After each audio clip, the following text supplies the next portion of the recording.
وزیر اطلاعات عطا تارڑ نے اپوزیشن اتحاد کے پہلے جلسے کو فلاپ قرار دیتے ہوئے دعویٰ کیا کہ کمپنی نہیں چلنے والی۔ آپس کے اختلافات میں الجھی تحریک انتشار سے حکومت کوئی خطرہ نہیں۔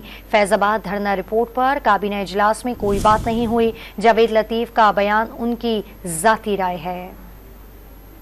لگتا کہ یہ اپوزیشن کی تحریک زور پکڑ پائے گی۔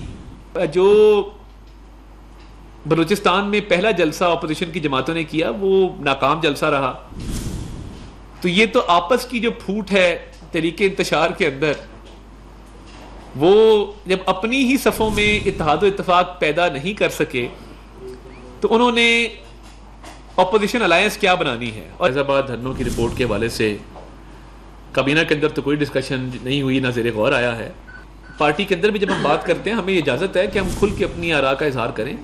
ان کی آراء سے اتفاق کرنا نہ کرنا وہ ایک الگ سوال ہے، مگر میں یہ سمجھتا ہوں کہ وہ اپنی آراء کا اظہار کر رہے ہیں۔